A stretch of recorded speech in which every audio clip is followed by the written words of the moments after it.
Good morning. My name is Nesstor Lopez with ILVA Wood Coatings, and we're a wood coatings manufacturer. So our company is based out of Italy. We specialize in industrial application for wood coatings, and we try to aim for really the highest performance possible in a polyester high gloss system. So I'm going to walk you guys through how to make a high gloss polyester system, and hopefully that you can achieve a really nice result for a high gloss wet look. Okay, thank you. Let me ask you something. What will be the, because this documentary is aimed at guitar manufacturing, right? What will be your recommended high gloss top coat for guitars? So if we're talking specifically about top coats, we have to aim for the best scratch resistance, but you also want flexibility. So it's a bit of a tricky question because you want hardness, but also flexibility. There's a balance that needs to be kept. The preferred choice for a guitar would be polyester. However, it is possible to use polyurethane. Polyurethane as a top coat is actually easier to polish. So there's mainly two options for polyurethane. You have acrylic urethane or polyurethane. The big difference between acrylic and polyurethane is that polyurethanes tend to yellow a little bit, and acrylic urethanes remain completely clear. However, I've noticed that a lot of guitar manufacturers enjoy that slight ambering. It's not real yellowing, it's more of an ambering. And somehow over the years, these guitars really tend to warm up a little bit, and it's more of a warm feel on the guitar rather than maybe more a neutral high gloss that could take away a little bit from the personality of the guitar, because guitars are obviously very close. It's an instrument, a musical instrument that people are very close to, so it's not something like it just stands there. People want to feel, they want to touch, they want to have a connection to their instrument, and I think that polyurethane can offer that on certain select guitars. Okay, so one concern that we have as guitar finishers are adhesion issues, right? Sure. So for example, we seal a body, we sand it, and then we apply color. Those colors can be nitrocellulose based or urethane based, the stuff that car guys use, right? Correct. But I think mostly nitrocellulose, because there's a lot of companies that sell colors that are formulated based on the classics, Fender and Gibson stuff, right? So the big question is regarding the acrylic and the polyester. Would you have adhesion issues if you spray those over nitro? Because some people say that you need to scuff them for adhesion, but if you scuff like a metallic, so you cannot do that. So regarding chemistry and adhesion, what can you tell me about that? That's a very good question. So I think it's important to separate between metallics, which are one type of process, and then, for example, like a stain guitar. Or a solid color. Correct, or a solid color. There's a way chemically to be able to create adhesion through what we call isolantes, isolators. And you can spray them direct onto the surface while it's wet. Within about an hour and a half or 2 hours, you can spray your sealer right on top of it. So think about in automotive, people use adhesion promoters. Yep. It's like an adhesion promoter. So it's important to just, if you're doing a metallic and you don't want to sand, use an isolante, spray it direct onto. There are two kinds of isolantes, again, separating the stained guitars versus the metallics. Yep. We have the kind that ambers slightly and the kind that does not change color at all. In the case of a metallic, you don't want to change the color at all. So you would use an acrylic base isolante to be able to create the adhesion in that case. Nice. Does that make sense? Yes, absolutely. So basically, you have to know the window of open time of the color to spray the isolante. I would recommend you, if it's nitro base, you really want that to sit and be fully cured. Right. It flashes. Takes a long time. Yeah, you need that to be fully cured, because if it's not fully cured, you run the risk that your isolante is actually going to remove your lacquer based. So you have to be careful with that.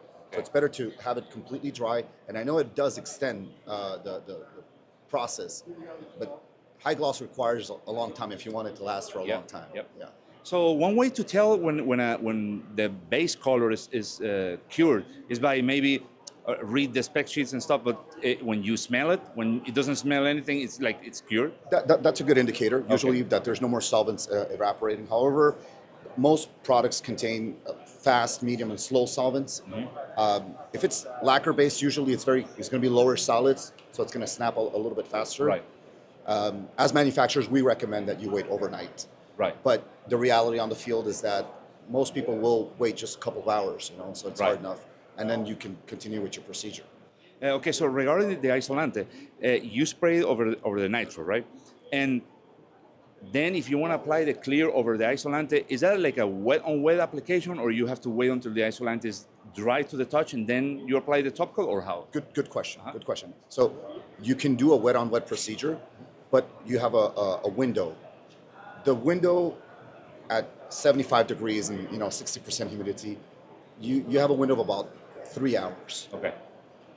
You don't have to do it too early. If you do it too early, then you run the risk again of removing because your next coat contains solvents. So you're depositing solvents on top of solvents, and with a film, so that you run the risk of actually removing your existing coat. So the window really is no less than 45 minutes.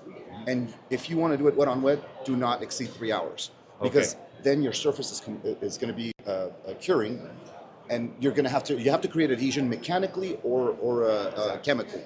Now there's chemical adhesion and there's mechanical adhesion. Right. You create mechanical adhesion when you're sanding the surface, and you create chemical adhesion when you have two films that are bonding through a chemical process, because they're at that sweet spot moment where they can merge together. So as they're merging together, you create that chemistry, that solid chemistry. Right. Yeah, because a big concern of us is getting delamination, because sometimes instruments are exposed to like high temperatures and movement of the wood. So the Isolante is very important. Otherwise, if you spray polyester over a nitro color, you might risk getting a poor adhesion, right? Correct, absolutely. Okay. I would always recommend Isolante. Always, every application, put your Isolante, and it's going to work 100% of the time. If you don't put your Isolante, you run that risk where you may have a 5 or 10% failure rate. But what's sad about that is that you usually realize that towards the end of the cycle, you've put a lot of hours. And so it's just better to put that small coat. You don't need to build it up. It's a product that dries very fast, and it gives you kind of an insurance policy that your cycle is going to be solid. Right. Okay, cool. Let's say you're doing a natural looking finish, meaning you seal the body, don't apply any color, and then top coat, right? What would be the maximum grit to go to on the sealer for a good adhesion of the top coat? Because sometimes we like to sand really flat and smooth, but at the same time, if you go like up to 600, maybe it's too bad. You don't get any good adhesion. So what would you recommend for that? At a sealer level, you usually want to sand your sealers 320. That's the grit that you want to use on sealers.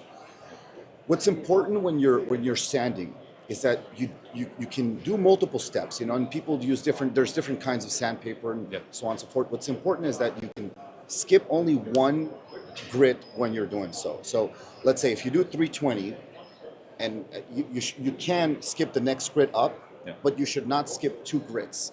Okay. Now let's talk about polishing, right? Because polishing is important. It really just depends on how good your surface is looking.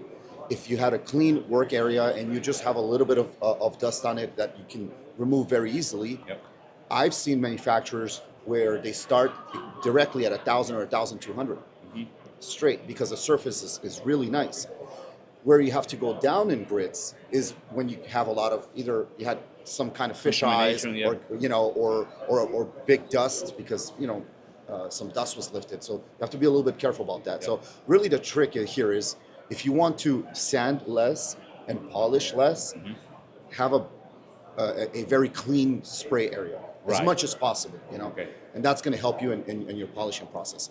And if you're doing, let's say you have to start at 600, or your process calls for you to start at 600, you can skip the next grit, but you cannot skip 2 grits, because if you skip 2 grits, then you have a possibility of having swirl marks. And as you're polishing, those swirl marks start coming out. So never skip more than 1 grit at a time. Okay, awesome. Maybe we could talk about a little bit about what is the name or part number of the products that you can offer for these purposes? Yes. Either sealer or both acrylic and polyester. Yes, we're very proud about our polyester sealer. We Yep. believe that it gives a very nice depth into the overall cycle. So the part number is TG1323 For the sealer. for the sealer. Then we have the Isolantes, which normally would go under the sealer. The Isolante is TF25. This is the one that warms up the wood a little bit. Yep. And if you're going to do an acrylic and you need something that's going to be does not amber, it's TF12. So yellowing TF25, non-yellowing TF12. Okay. And for the polyester, I think I heard from one of the guys that there's two types. There's one that is super hard, and there's another one that's a little bit more flexible, easier to polish. So if you can mention those two. Yes. So we got started in the piano industry. That's how our polyester endeavor took off. And there's really two logics with polyester. Some people would rather have what we call a direct gloss, which is a product that you spray on, and it's chemically made for it to flow out. Yeah. It flows out on its own. You don't need to add too much thinner or anything to that. You can almost use any gun and it's going to flow out beautifully. Okay. However, that surface is a lot more hard. Now, in the piano industry, they have parts that they spray vertically, and then they have parts that they spray flat. Sometimes the parts that are sprayed flat don't have the care necessarily that the vertical parts have. So in this case, they'll use a direct gloss. Okay. It's kind of a more economic version of a polyester. You'll have a nice look. Not my recommendation for a guitar. This is meant for, let's say, a tabletop, something that doesn't require a perfect finish. If you're going to polish, we have a top coat that's optimized for polishing. And the code for that product is TR9982. Okay. So this product, when we put it together, in our minds, we're thinking about how can I optimize this for it to be easy enough to polish, and so you don't stand there with a polisher for 20 minutes, 30 minutes trying to get a part polished.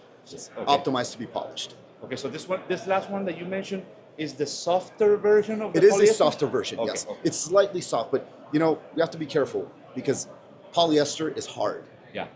Polyester is not a soft finish, but it is softer than the direct gloss version. I would recommend that for a top coat for a guitar. Yeah, sometimes I spray some polyester products, and let's say you ding it a little bit, and it cracks like it's like glass. And there's other finishes that you see on other brands that you ding it, and it's just like a flexible thing. It doesn't crack, Right. So these two polyesters do that or no? Yes. Okay. So one of the industries that we cater to a lot is the baseball bat industries. And if you think about a baseball bat, the impact that you create with a ball in Major League Baseball, obviously these athletes hit very, very hard. So that's one of the tests that we do. Some of the professional baseball players will take the bats and test, and we never get any cracking. As a matter of fact, you can't have any cracking on a baseball bat. So just to give you an idea, it's a product that is tested to be very flexible, but at the same time very hard. Right. So it's a delicate balance, but we're able to achieve it. Okay, awesome. And we're almost finishing. Since these videos are going to be viewed by guitar makers, right? Not necessarily big companies, stuff like that. How can we reach out to you guys to buy these products? Because I have been doing some research, and there's not like a direct sale website or something. So if you can give me any recommendation on that. Well, really the best way to reach us is going to be through our website. Okay. IC&S-ILVA.com. And you can send your requests through there. Yes, we're a lot more geared for OEM manufacturers. However, we enjoy helping custom guitar manufacturers like yourself too. And we're willing and ready to help. Also, we have a network of about 20 distributors countrywide who all have very good knowledge about this, and they'd be willing to help. Okay. Awesome. We have coverage nationwide. But the website's the best way to reach us. Cool. All right, man, this has been really amazing. You are very knowledgeable. I learned a lot today, so thank you very much. Thank you so much for the opportunity. Thank you.